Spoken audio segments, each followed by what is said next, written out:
Di balik banyak gereja yang tampak megah dan ibadah yang ramai, ada generasi yang sedang berteriak dalam diam. Mereka tidak kehilangan Tuhan karena tidak diajarkan, tetapi karena tidak melihat Tuhan di dalam rumah mereka. Pernikahan orang tua yang hancur telah meninggalkan puing-puing luka. Dan dari reruntuhan itulah lahir generasi yang skeptis terhadap cinta, sinis terhadap gereja, dan pahit terhadap Tuhan. Halo, Shalom umat pemenang. Pernikahan bukan sekedar urusan dua orang dewasa. Pernikahan adalah tempat pertama di mana seorang anak mengenal kasih, keadilan, keteladanan, dan jika dilakukan dengan benar. Namun hari ini, pernikahan telah menjadi ladang perang ego, ambisi, dan dosa yang tidak diakui di dalam pertobatan. Akibatnya, bukan hanya pasangan yang menderita. Anak-anak yang tidak pernah minta dilahirkan harus menanggung beban kehancuran yang tidak mereka sebabkan. Mereka menjadi korban sistem yang rusak. Dan lebih buruk lagi, mereka kehilangan arah dalam hidupnya. Krisis keluarga bukan hanya soal perceraian secara hukum. Banyak keluarga yang secara legal masih utuh, namun secara rohani sudah mati. Ayah yang secara fisik hadir tetapi secara emosional absen. Ibu yang lelah secara jiwa, komunikasi yang digantikan dengan layar gadget. Semua ini menciptakan rumah yang kosong dari hadirat Tuhan. Anak-anak tidak belajar kasih dari khotbah, tetapi dari interaksi yang mereka lihat setiap hari. Masalah ini bukan hal kecil. Laporan dari World Family Map tahun 2022 menunjukkan bahwa stabilitas rumah tangga sangat menentukan perkembangan spiritual dan akademik anak. Ketika keluarga tidak memberikan keteladanan dan keamanan, anak-anak akan mencarinya di tempat lain. Seringkali pada sumber yang salah.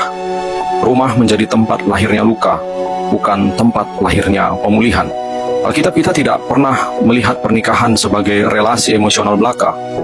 Sejak Kejadian 2 ayat 24, Allah menetapkan pernikahan sebagai ikatan kudus.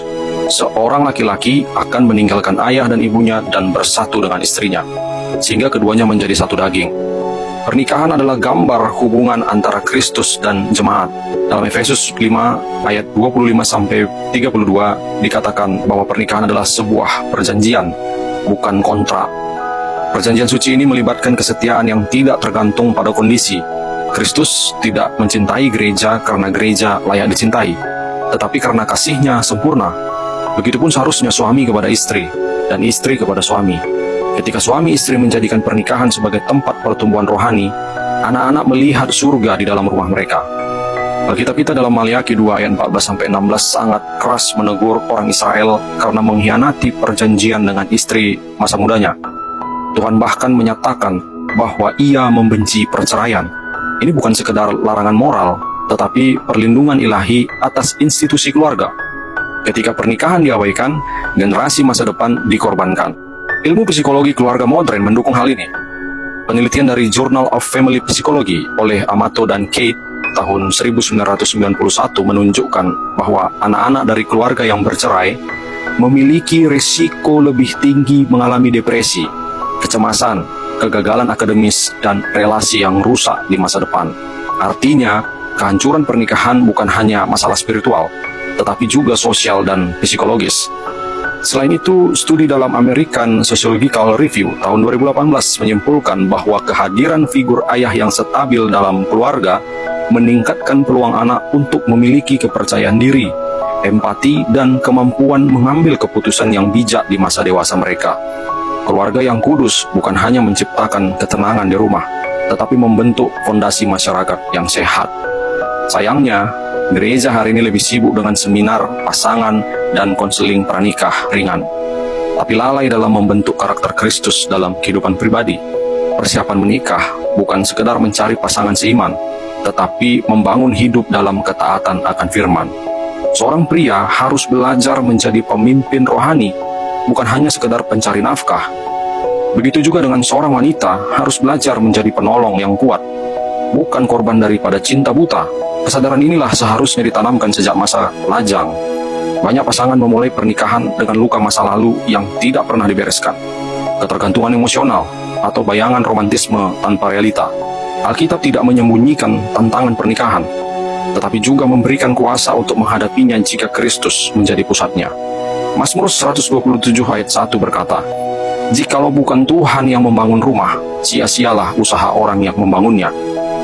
Kita tidak boleh membangun rumah tangga berdasarkan perasaan, harta, atau kemampuan, atau ketampanan, melainkan berdasarkan prinsip kekekalan. Riset dari The National Marriage Project menyebutkan bahwa pasangan yang secara aktif terlibat dalam kehidupan gereja dan doa bersama memiliki tingkat perceraian 35% lebih rendah dibandingkan yang hanya menghadiri gereja secara pasif. Ini menunjukkan kekuatan pembentukan spiritual dalam relasi.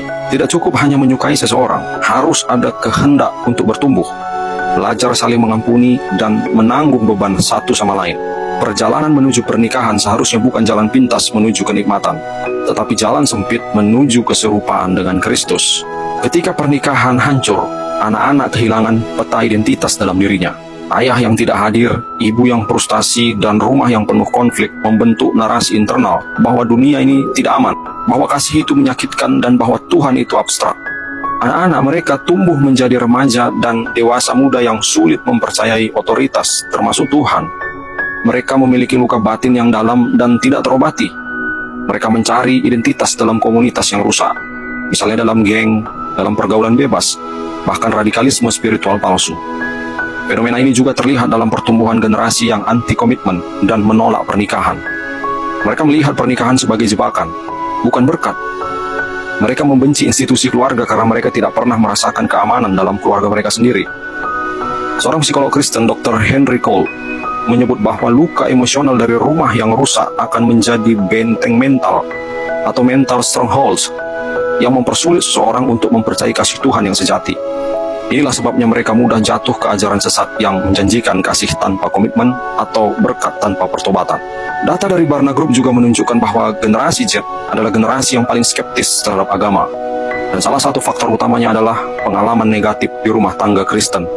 Ini bukan hanya kegagalan pendidikan rohani, tetapi kegagalan teladan hidup yang nyata.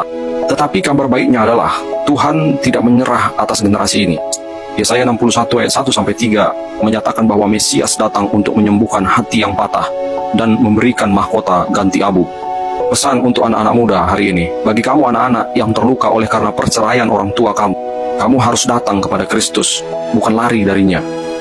Kamu harus mengampuni orang tua kamu, bukan karena mereka pantas diampuni, tetapi karena kita sendiri telah diampuni oleh Kristus. Kamu harus membongkar narasi lama dan membangun identitas baru di dalam Kristus. Dan kamu harus memutuskan kutuk generasi melalui pengakuan dosa dan pertobatan dalam kehidupan kamu. Pemulihan bukan berarti melupakan luka, tapi mengizinkan Tuhan menyentuh luka itu. Mungkin banyak dari kamu yang berhasil dipulihkan, menjadi pemimpin yang mengerti penderitaan orang lain, dan memiliki hati yang lebih lembut terhadap sesama. Proses ini panjang dan menyakitkan, tetapi kuasa salib cukup untuk mengubah kutuk menjadi berkat. Dan Gereja memiliki peran sentral dalam proses ini. Gereja bukan hanya tempat ibadah, tapi rumah pemulihan. Disinilah mentor rohani, kelompok kecil, dan pelayanan konseling harus bergerak aktif menjangkau generasi yang terluka ini. Namun bagi kamu yang menolak hidup di dalam pertobatan, bagi kamu yang masih berpikir abai, tidak memutuskan kutuk daripada pernikahan orang tua kamu, ada konsekuensi jika kamu menolak untuk dipulihkan. Anak-anak muda hari ini dengarkan, maka kamu akan mengulangi pola yang sama, pernikahan yang rusak, dan kamu akan melahirkan generasi anak-anak yang terluka juga seperti kamu. Kamu akan hidup dalam siklus kebencian, hidup dalam relasi gagal, dan iman yang mati. Kamu akan menjadi bagian dari generasi yang memiliki rupa ibadah tetapi menyangkal kuasanya. Dan kamu tidak bisa lagi berkata, ini bukan salahku. Sebab ketika terang sudah dinyatakan, penolakan adalah pilihan, bukan ketidaktahuan. Kebebasan selalu datang bersama dengan tanggung jawab, dan menolak bertobat adalah memilih untuk hidup dalam kehancuran. Efek dari keputusan ini bukan hanya secara pribadi, tetapi secara komunal. Kamu akan mewariskan pola luka kepada generasi berikutnya, menciptakan siklus yang lebih sulit dipulihkan. Inilah bentuk kehancuran rohani yang tidak kamu lihat dan tidak kamu sadari, namun itu sangat nyata. Kita tidak bisa terus bersembunyi di balik trauma, wahai anak-anak. Kamu tidak bisa terus bersembunyi di balik luka dan alasan masa lalu. Firman Tuhan tidak menawarkan pelarian, tetapi konfrontasi dan pemulihan. Dunia boleh menawarkan terapi, tetapi Kristus menawarkan transformasi. Anak-anak yang lahir dari pernikahan yang gagal tidak ditakdirkan untuk mengulangi kegagalan itu, kecuali kamu menolaknya sendiri. Pilihan ada di tangan masing-masing, membiarkan luka itu membusuk atau membiarkannya disembuhkan oleh salib Kristus. Tuhan tidak memanggil kamu untuk menjadi korban, tetapi pemenang dalam Kristus. Kamu bukan hasil akhir dari perpecahan keluargamu, tetapi bisa menjadi permulaan dari generasi yang dipulihkan. Namun jika kamu terus menyangkal, menolak bertobat, dan menjadikan masa lalu sebagai benteng pembenaran, maka kamu sedang menggali lubang kutuk generasi yang lebih dalam dari orang tua kamu. Tuhan tidak akan memaksa, tetapi Dia akan mengizinkan kamu memanen apa yang kamu tabur.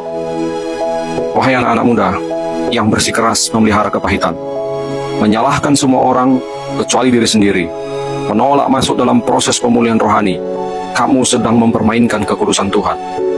Kamu tidak hanya akan mengalami kehancuran pribadi, tapi bisa menjadi pelaku kehancuran yang baru terhadap pasanganmu nanti, terhadap anak-anakmu kelak, dan terhadap gereja Tuhan. Kita sedang hidup di zaman akhir. Gereja tidak boleh terus memanjakan luka, tetapi harus bersuara profetik dan keras. Bangkit dan sadarlah. Kristus datang bukan hanya untuk menghapus dosa, tetapi untuk menghancurkan warisan kutuk dan membangun kembali gambar Allah dalam manusia. Sebagai kesimpulan pada hari ini, saatnya bangkit, bangun ulang rumah Anda, bangun ulang rumah Allah di dalam keluarga Anda. Jika gereja ingin melihat bangunan sejati, maka pembaharuan harus dimulai dari rumah. Kita harus membangun kembali pondasi keluarga dengan darah Kristus sebagai dasar, bukan sekedar prinsip moral yang rapuh. Generasi yang patah bukan harus dibuang, mereka harus dibentuk kembali dalam kasih dan kebenaran. Tetapi jika mereka menolak dibentuk, maka merekalah yang akan membentuk generasi selanjutnya dalam kehancuran yang lebih besar. Sudah waktunya kita tidak hanya berkhotbah tentang Injil, tetapi menghidupi Injil dalam rumah kita. Anak-anak tidak butuh gereja yang besar, mereka butuh rumah yang kudus. Dan jika kita mau bertobat, Allah akan mulai membangun kembali puing-puing itu. Kalau iblis gagal menghancurkan gereja dari luar, dia akan menghancurkan rumah Kristen, rumah orang-orang Kristen dari dalam. Dan ketika ayah dan ibu gagal memimpin, maka anak-anak akan dipimpin oleh dunia, dan dunia tidak pernah mengasihi mereka seperti Kristus mengasihi mereka. Tuhan Yesus mengasihi, wahai para orang tua. Tuhan Yesus menantikan kamu, wahai anak-anak yang hari ini sedang remuk redam. Datang kepadanya, Dia siap memulihkan kamu. Tuhan Yesus mengasihi saudara-saudara. Tuhan Yesus mengasihi seluruh gereja Tuhan. God bless you.